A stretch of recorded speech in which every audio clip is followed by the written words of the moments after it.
Hi guys! Magandang gabi! Welcome back po dito sa Gandara sa iyo channel for showbiz update.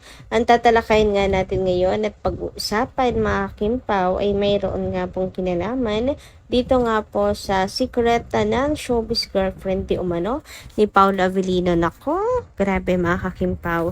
Mainit ang pinag-uusapan ngayon sa social media kaya hindi rin po tayo papahuli. Aalamin din natin yan at pag-uusapan syempre bilang Kim Paulanjas, no? Para matuldukan na po ang mga issue na to. And gano'n na rin po yung pang-boycott po sa movie ni Kim and Paula Avellino na paparating. So, bakit nga ba? Pero bago tayo magsimula sa mga hindi pa nakaka-subscribe sa ating channel, pakiclick lang po tayo na ating subscribe button at notification bell na nariyan sa baba para mag-updated po kayo at ma-notify tuwing may bago tayong chika at balita hinggil sa Kimpaw. Maraming salamat! At ngayon naman, dumako po tayo sa pagbabasa ng komento mula sa ating mga subscribers bilang pasasalamat na wala samang pag-support at pagtutok sa ating mga balita. So narito nga ang komento natin for today or for tonight. So narito nga po ang komento ni Miss Relay Denise De La Paz. Magandang gabi, sabi niya rito, Miss Gandara. Hindi ako naniniwala na buntis si Kim kasi may ginagawa pa silang pelikula sa Kakopino. Malaki lang ang puson ni Kim. Pero bakit nga pala malaki ang puson ni Kim? Nag-gym naman si Kim. Ayan, napagkamalan tuloy na buntis siya. Pwedeng dahil po busog, pero nakakapangamba nga mga Kimpaw kung hindi dahil busog lang si Kim.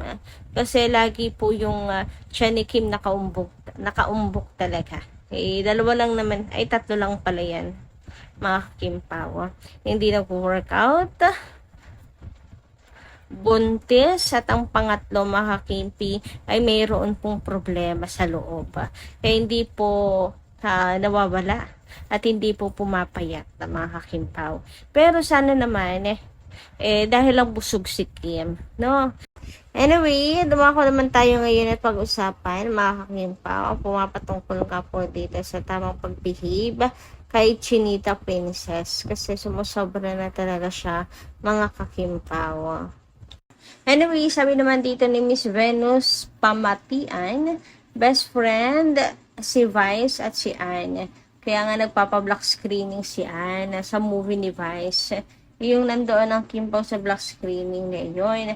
At sa movie naman ni Anne at Echo, 'di ba nandoon si Vice samantalang kay Kim never pa siyang pumunta na sumuporta si Vice. So, ayan. So, medyo nakakatampororok pala naman mga Kimpaw. So, wala pong pagbisita mga kay Kim. Pero sa iba, parang alam yung favoritism, yung ganong bagay. But anyway, tapos naman na yan mga Kimpaw, no?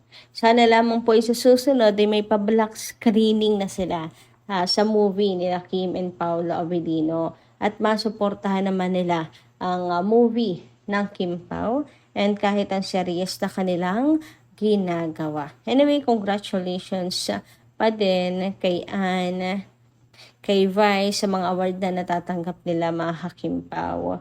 Hindi naman tayo bitter. It's just that Kim and Paolo Avellino ay isa rin po talaga sa mga anak mga Kimpaw. So, anong laban naman natin dyan?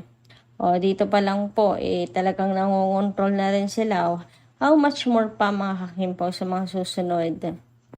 And ngayon naman, dumako tayo at pag-usapan na ang mga balita natin para sa gabing ito at unahin na natin pag-usapan ang tungkol nga dito sa bagong update na inilabas ng Quantum Films bilang kanila pong promotion paraan ng pagpopromote ng movie ng Kimpaw. Sabi nga dito, Attorney Choji, the 4 films I produced, which Dan directed, have shown his strength as an actor's director. It has been a harvest for the Best Actor and Best Actress awards. We work anew and collaborate on Quantum's latest production, A Perfect Marriage, directed by Dan Villegas.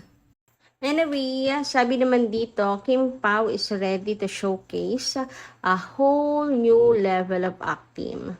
More depth, more emotion, and performance that will leave us wanting more. The next level of Kim Pao is coming and we are ready. Grabe naman nga yung post ni Donna KPI. Grabe talaga yung taas ng tingin sa Kim Pao, no? Yes, sa totoo lang din naman mga Hakim Pao. Napakahusay na aktor at actress sila Kim and Paula Avellino. Samantala, narito naman ang chismis na pag-uusapan natin ngayong gabing ito mga Hakim Pao.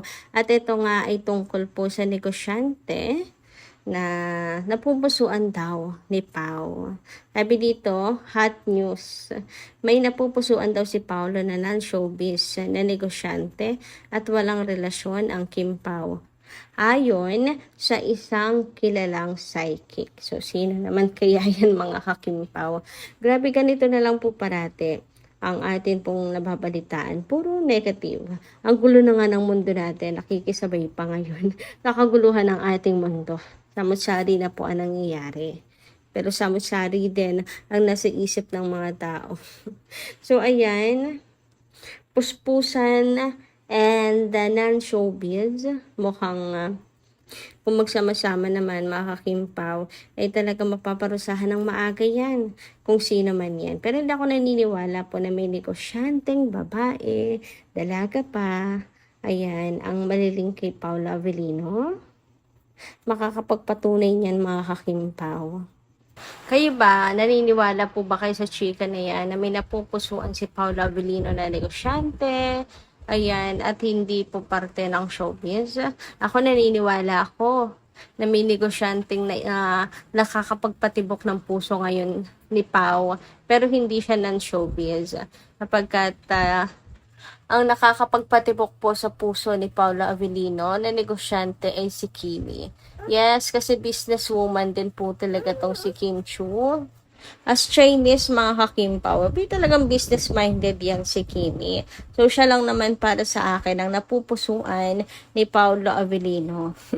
So, sino itong gusto nyong ilantad? Or should I say, sino itong inyong inilalantad na napupusuan ni Paula Avellino na yan? Grabe ha?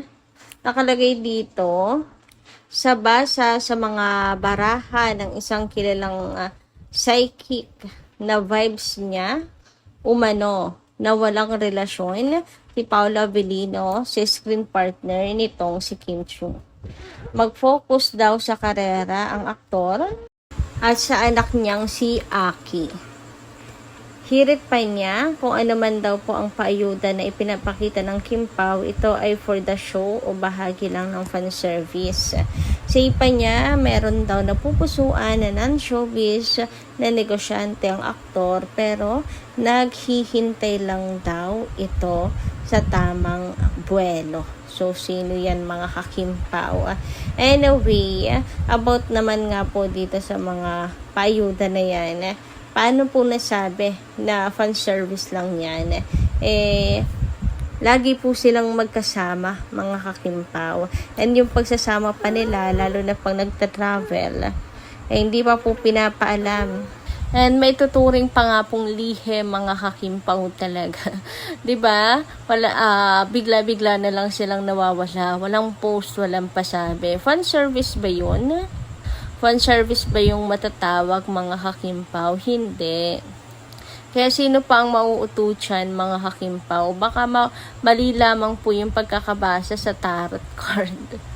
Sabi dito, intriga ang hula ng isang kilalang psychic tungkol sa love life ni Paula Avellino.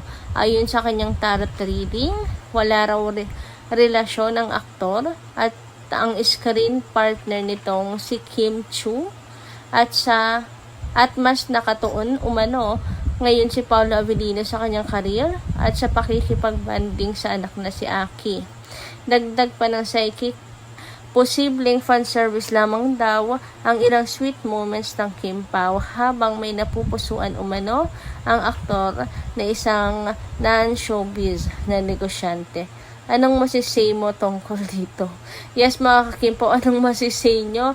tungkol dyan. Para sa akin, baliw na lang po maniniwala dito mga kakimpaw.